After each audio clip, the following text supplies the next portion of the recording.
नमस्कार दोस्तों, मेरा नाम है अतुल सिंह और आज इस वीडियो में हम बात करेंगे साइकोलॉजी की सबसे मोस्ट इम्पॉर्टेंट टॉपिक जिसका नाम है अधिगम या लर्निंग। ये एक ऐसा टॉपिक है जिससे कोई भी टीचिंग एग्ज़ाम हो उसमें यहाँ से क्वेश्चन आने फिक्स होते हैं। तो आज हम अधिगम की परिभाषाएं और अधिगम की क्या विशेषताएं होती हैं इसी पर बात करेंगे। तो आइए सर्वप्रथम पहले ये जानें कि अधिगम का अर्थ क्या होता है। तो जैसा कि यहाँ पे लिखा गया है, अधिगम का अर्थ होता है सीखना। मतलब इसका अर्थ होता है किसी भी ज्ञान को अस्थायी रूप से अपने अंदर लेना और उससे व्यवहार में परिवर्तन आना, यही होता है। तो अधिगम अधिगम की परिभाषा, अधिगम कहते किसे हैं तो देखते हैं किसे कहते हैं। तो जो अभ्यास अभ्यास प्रशिक्षण अनुभव अभ्यास प्रशिक्षण अनुभव के कारण व्यक्ति के व्यवहार में आए अस्थायी परिवर्तन को अधिगम कहते हैं। मतलब किसी भी व्यक्ति के अंदर किसी चीज़ के अभ्यास करने से, प्रशिक्षण कर लेने से या करने से या उसके अनुभव से, एक्सपीरियंस से के कारण व्यक्ति के व्यवहार में जो परिवर्तन होता है, अस्थायी रूप से परिवर्तन, उसी को अधिगम कहते हैं। अधिगम में परिवर्तन अस्थायी नहीं हो सकता, परिवर्तन अस्थायी होगा। व्यक्ति के व्यवहार में परिवर्तन और भी अन्य कारण से आ सकते हैं, जैसे कि बीमारी से या फिर मादक पदार्थों के सेवन से, या कुछ बीमारियां जन्मजात हों, या थकान से, परिपक्वता से। लेकिन इन सब के कारण अधिगम में परिवर्तन, व्यवहार में जो परिवर्तन आएगा उसे अधिगम हम नहीं कहेंगे।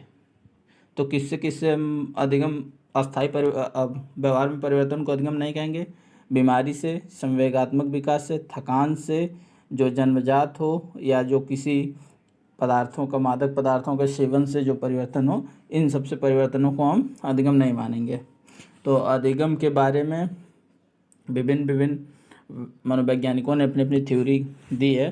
तो हम बात करते हैं सबसे पहले इसमें जो भी थ्योरी है उसके बारे में। तो आइए देखते हैं। पहली थ्योरी गिलफोर्ड की है। जो गिलफोर्ड ने क्या कहा है?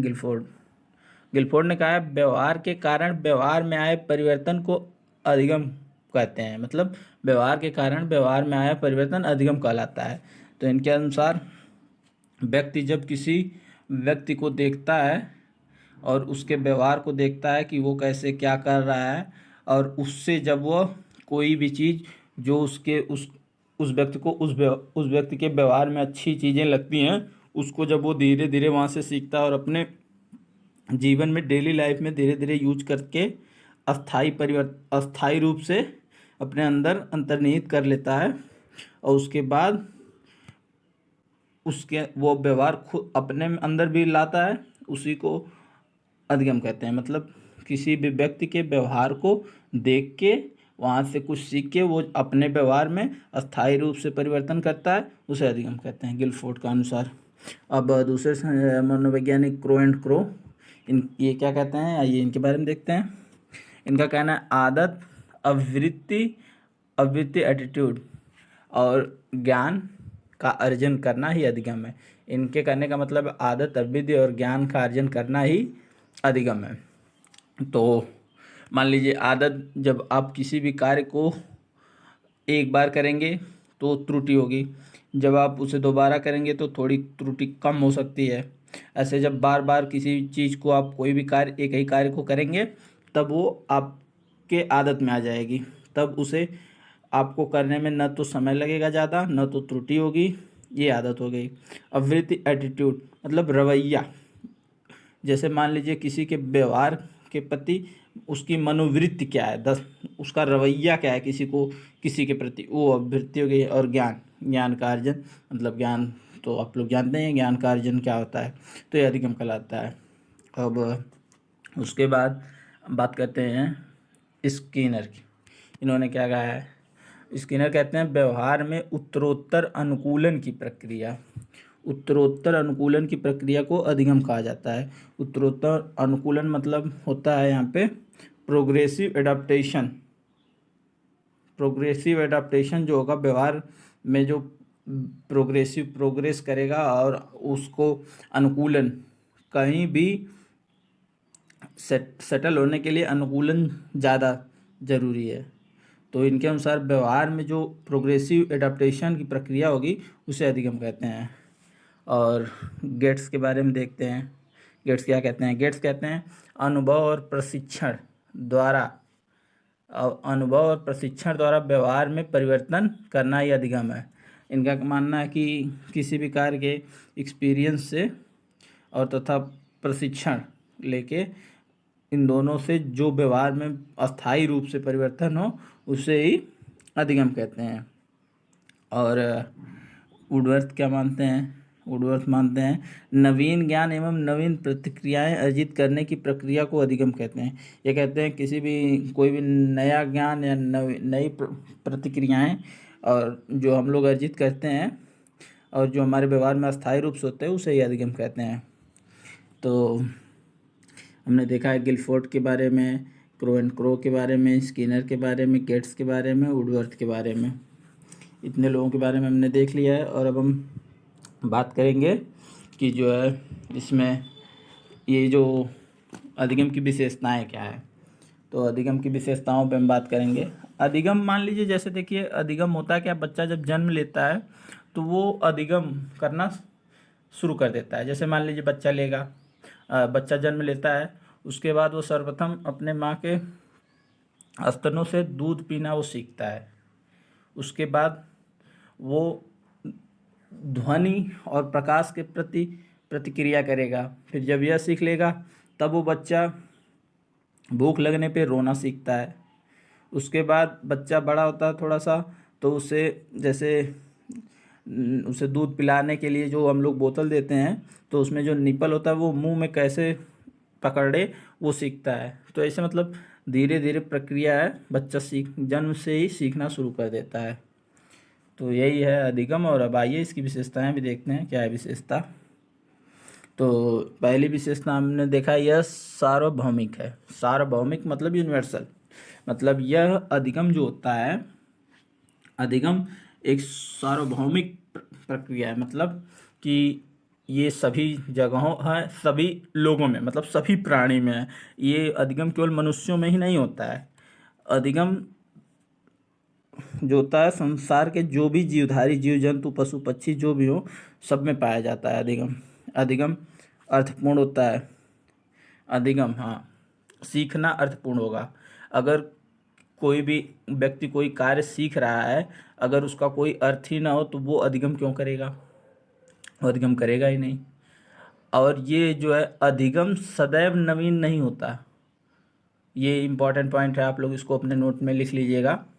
और हाँ, जो मैं पढ़ाता हूँ डेली, आप इसे, जो मैं बोलता हूँ उसे आप अपने भाषा में नोट में लिख लिया करिए। वो बहुत इंपॉर्टेंट पॉइंट मैं बताता हूँ। तो इसमें सब तो लिखा नहीं है, तो वो आप अपने हिसाब से लिख लीजिएगा। हाँ, तो इसमें देखिए ये सदैव नवीन नहीं होता। अधिगम सदैव उद्देश्यपूर्ण और प्रयोजनपूर्ण होता है। अधिगम जो है, अधिगम कोई भी कार्य आदमी तभी करेगा जब उसके लिए कोई ना कोई उसका उद्देश्य हो कि क्यों मैं ये करूं, उसका उद्देश्य हो। और जब व्यक्ति कोई भी कार्य अगर कर रहा है अधिगम, तो वह उस कार्य को वह देखता है कि मतलब किस तरीके से किया जाए, जो उसका लक्ष्य है, उद्देश्य है, उसके प्राप्ति के लिए वह विभिन्न प्रकार की योजनाएं बनाएगा। और वो उन योजनाओं के वो जो प्रयोजनपूर्ण वो योजनाएं बनाता है, उससे वो लक्ष्य को पाने में आसानी होती है उसके लिए, इसलिए वो योजनाएं बनाएगा। और देखिए क्या है, अनधिगम भी अधिगम का ही एक हिस्सा है। ये एक इम्पॉर्टेंट क्वेश्चन यहाँ से भी बनता है कि अधिगम की विशेषता है, तो इसमें ऑप्शन में रहता है अनधिगम भी अधिगम का हिस्सा है। तो बहुत से लोग का मानना है कि अनधिगम अधिगम का हिस्सा नहीं होता है, लेकिन अनधिगम भी अधिगम का ही हिस्सा होता है। जब बच्चा कोई भी कार्य कर रहा है, जब वो गलतियां करेगा तभी तो वो जानेगा कि मतलब वो यह तो सीख लेगा कि मैं ये करके ये काम नहीं कर पाऊंगा। उसे ये सीख तो उसे मिलती है कि मैंने ये गलती कर दी है, इस गलती के द्वारा मुझे ये जो मुझे पाना है वो नहीं मिलेगा। तो उसने ये सीखा, तो ये भी अनधिगम भी अधिगम का ही हिस्सा होता है। और जैसा कि देखिए ये 2 बार हो गया है, ये सदैव नवीन नहीं होता है, जैसे ऊपर हम लोगों ने पढ़ ही लिया है। अधिगम देखिए ये निरंतर चलने वाली प्रक्रिया है। जो अधिगम होता है ये जन्म से लेके मृत्यु तक चलता है। अधिगम जो है हमेशा मतलब जन्म से, बच्चा के जन्म से उसके मृत्यु तक चलता है, ये निरंतर चलने वाली प्रक्रिया है। और कुछ इम्पोर्टेंट पॉइंट है जैसा कि इसमें हमने लिखा नहीं, लेकिन आपको बता देते हैं। सीखना जो है वो हमेशा विवेकपूर्ण होता है। मार्शल कहते हैं, मार्शल एक मनोवैज्ञानिक है, उनका मानना है कि सीखना यांत्रिक कार्य नहीं है बल्कि विवेकपूर्ण कार्य है। उसी बात को शीघ्रता और सरलता से सीखा जा सकता है जिसमें बुद्धि या विवेक का प्रयोग किया जाता है। तो ये मार्शल के अनुसार है। इनका मानना है कि बिना सोचे समझे किसी बात को सीखने में सफलता नहीं मिलती। और एक सीखना सक्रिय क्रिया भी है, सीखना खोज है, learning is discovery, learning discovery भी है। और सीखना जो है, सीखना लर्निंग इज ग्रोथ। व्यक्ति अपनी मान लीजिए कोई बच्चा है, वो अपनी दैनिक क्रियाओं से और अनुभव द्वारा कुछ न कुछ सीखता है। फलस्वरूप जब वो कुछ सीखेगा तो उसका मानसिक विकास या शारीरिक विकास भी होगा ही। तो ये है। और सीखना समायोजन है। गेट्स के अनुसार, गेट्स मानते हैं कि सीखने का संबंध स्थिति के क्रमिक परिचय से है। सीखना मतलब गेट्स जो अभी देखिए हम लोगों ने ऊपर ही बात किया है, कहाँ गया है ये देखिए, स्किनर भी अनुकूलन की बात करते हैं। तो मतलब सीखना वातावरण में अनुकूलन करने के लिए आवश्यक है। जब आप तभी वातावरण में अनुकूलन कर सकते हैं, मतलब वहाँ पे जैसे मान लीजिए आप अपनी सोसाइटी से निकल के गए दूसरी की सोसाइटी में, अब आप वहाँ तभी सरवाइव कर पाएंगे जब आप वहाँ के तौर तरीक़ों को सीखेंगे, अपने उनके तौर तरीक़ों के अनुसार, नियमों के अनुसार रहना आप जब सीख लेंगे, अनुकूल मतलब अपने व्यवहार में उसको अंतर्निहित कर लेंगे, उसी को अनुकूलन कहते हैं।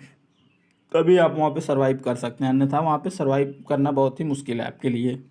तो ये है अधिगम के बारे में जो कुछ इम्पोर्टेंट है। और ये जो है सीखना जो होता है ये परिवर्तन है, मतलब लर्निंग इज ए चेंज। मतलब सीखना जो है, अधिगम जो है वो परिवर्तन है। तो जैसे कि क्या सीखना परिवर्तन है, मान लीजिए ये गिलफोर्ड, जैसे गिलफोर्ड ने बताया, ये ऊपर है कि गिलफोर्ड कहते हैं कि कहाँ गए, व्यवहार के कारण व्यवहार में आया परिवर्तन। देखिए यहाँ पे बताया ना, व्यवहार के कारण व्यवहार में आया परिवर्तन अधिगम कहलाता है। तो इनका मानना है कि सीखना व्यवहार के परिमाण स्वरूप व्यवहार में कोई परिवर्तन है। हाँ, मतलब ये वही मैं जो अभी पहले बताया कि मतलब सीखना व्यवहार के कारण दूसरे के, मतलब किसी भी व्यक्ति या जो भी हो, उसके व्यवहार को एक्वायर करके अपने अंदर लाना और अस्थायी रूप से परिवर्तन करना ही अधिगम है। और अब हम बात कर लेते हैं सीखने की जो कुछ अन्य विशेषताएं हैं, एक आध दो और भी बात कर लेते हैं। जैसे मान लीजिए इनमें सीखना है क्या, सीखना एक प्रक्रिया है। और ये देखिए जैसे कि हमने बात किया अधिगम, अधिगम का हमने पहले पढ़ लिया, अर्थ इसका होता है सीखना, और इसका व्यापक अर्थ होता है व्यवहार में परिवर्तन लाना, वो भी अस्थायी रूप से। व्यापक अर्थ होता है बिहेवियर में चेंज लाना, वो भी अस्थायी रूप से। और यहाँ पे व्यवहार शब्द जो है उसे सर्वप्रथम मैकडूगल ने दिया था, लेकिन व्यवहारवाद जो है, व्यवहारवाद के जनक हम लोग जेबी वाटसन को मानते हैं। तो अधिगम के इस वीडियो में इतना ही है, और नेक्स्ट वीडियो में हम जो प्रभावित करने वाले कारक हैं और अधिगम के प्रकार हैं, इनको हम नेक्स्ट वीडियो में देखेंगे। तो तभी के लिए वीडियो में बस इतना ही। थैंक यू, धन्यवाद।